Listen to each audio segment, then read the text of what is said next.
Hi everyone. So it's been a while since I've done this. It's been about 5 months. I'm a little out of breath because I've just trekked up this massive hill. Now I'm in this really nice secluded little spot in the forest where no one will stumble across me. So that's always a good thing. I hate being disturbed when I'm filming videos. I don't hate it, I'm just usually embarrassed. I suppose my human ego kicks in and just thinks, uh-oh, they probably think I'm mental, talking to myself in the forest. Yeah. However, this little spot I've found here should ensure that that won't happen. So that's a good thing. Wow, this is actually really nice. I'm just taking a look around, and these redwoods are just amazing. I mean, I'm presuming they're redwoods. I might be presuming wrongly, but they're tall and big and chunky, so that's usually a good indication that it's a redwood. Anyway, it's amazing, so I'm definitely going to be coming back to this spot, and I'm going to make this more of a regular thing again. So why didn't I post a video for so long? Well, I could give the old generic cliched excuse of I've been too busy and I couldn't find the time, but that would just not be true. Well, I have been busy, don't get me wrong, but I could have always found the time to post a video. You know, it doesn't take long to trek out to the forest, film, edit, post. You know, it never usually takes that long. So I could have always squeezed it into my busy schedule, but I just really didn't want to. Genuinely, I just really didn't feel compelled whatsoever to post videos. At one point I thought I may never post again actually, but the energy has shifted within my psyche, and once again, you know, I'm here and I'm doing it. So obviously was never supposed to stop permanently, but I definitely felt like the universe was, I don't want to just put it all on the universe, but I felt like something was slowing me down, trying to shut me down almost. It was like I wasn't supposed to be posting videos anymore, that it would be detrimental to carry on posting videos at that time. So it was like I just got the feeling that, you know, for 4 or 5 months I was just supposed to kind of stop, you know, just stop posting and regroup, as it were, and reground. And that's a very important word, and a word I'll probably be using a lot more during this video because I want to explain to you all what's been happening to me. So without further ado, I might as well go into that. So the last 5 months of my life have been a regrounding process, really. I think for too long now I'd been far too caught up in the metaphysical, and I was almost forgetting about the physical, you know, just the normal day-to-day existence. And it seems stupid to kind of stray away from that kind of life because, well, isn't that the reason we're here? If everything was supposed to be metaphysical, then we wouldn't incarnate into this realm.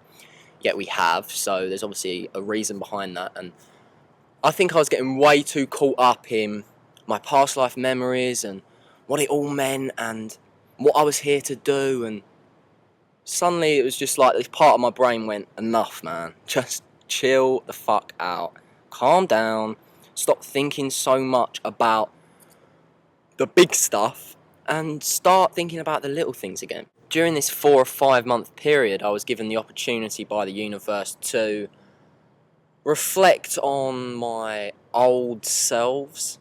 I was given 2 roommates over the span of this 4 or 5 month journey that were pretty much they embodied old versions of myself. I can't even really explain this is weird, but basically I had this one roommate called John, and he was a drug addict, and he just reflected my thought patterns like 3 or 4 years back, and I just so totally related with everything he said. I didn't want to, because it was really irritating hearing him go on constantly about how he was withdrawing or how he was craving or how he was depressed, and you know, it kind of got me depressed a little bit at points. But at the same time, it gave me this opportunity to reflect, like I said. Gave me an opportunity to think, wow, I used to be like that. And living with John from day to day gave me the chance to kind of realise where I was in my life now, how far I'd come. It gave me a chance to realise what I used to be like and how I wasn't like that anymore. Yet there's these two different people. There's me 3 or 4 years ago and there's me now. Unrecognisable, really, apart from the fact that we're in the same body. But it's two different people, really. So another thing that experience taught me was how personality was fleeting. It's fluctuating. Like, who are you really? You're a different person from day to day, more specifically from year to year. You notice the changes more in the macrocosm rather than the microcosm. But even from day to day, I sometimes feel like a different person. Some people would claim that's a bad thing. Some people would even claim that could be the onset of schizophrenia or a multiple personality disorder. But, you know, I'd beg to differ. I don't think I'm crazy, per se. I just think that now I'm in this place in my life where I just channel universal energy through this conduit. I'm not necessarily this Rhys Jones personality that never changes, that is stubborn and stuck in his ways, and, you know, I'm not this one thing. I'm everything, you know, and I just channel that energy through me. So from day to day I do feel very different. And that can be confusing sometimes, but sometimes it's not.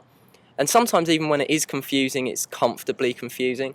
I think, you know, you can kind of reach this point in your life where you are okay with being confused. It's not even a matter of being confused, it's more of a matter of being undecided.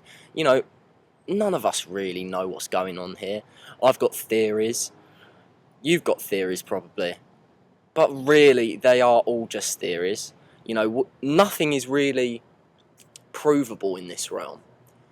This is a realm of not only tangible, solid things, but it's also a realm of intuition, really. And none of us really know where we've come from, what our real history is. None of us really know why we're here. But that's okay, man. That's the point. It's okay. And I've reached that point in my life now where I can say, yeah, I'm comfortably confused, and let's just live life and stop over-analysing things.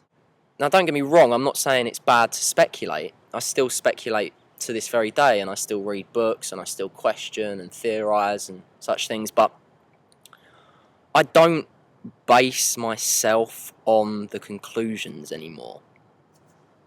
That's the point. And that's just kind of clicked with me, because I hadn't actually worded it like that until this point, but that totally makes sense to me. Like, now when I get to the end of a book, I won't be like, oh my god, I understand the world, I know what's going on, oh shit, that ties in with this, and this ties in with that, and that means I've got to do this, and I've got to spread the word, and I've got to tell people about this, and oh my god, this is so big. I'm just like, chill. You know, now when I finish a book, I'm just like, okay, cool. Now I understand someone else's perspective. It doesn't mean that this is, you know, the truth necessarily, but it's someone else's truth, and I now understand that person's truth, and that's a great thing. But I don't, it's like knowledge and research now isn't the be-all and end-all for me. I'm just living life, you know, and I'm picking up little bits of knowledge and little bits of other people's perspectives as I go along, and I'm just assimilating them into my being. I'm not making them out to be the holy grail and putting them on some sort of pedestal, do you know what I mean? I'm just a lot more chilled out now, and that's a good thing, I think. But hey, this doesn't mean I haven't got a lot to talk about still, because I have. I'm going to round this up for now, but I'm definitely going to be coming back to do this again within the next week, so yeah. I'll see you all again soon.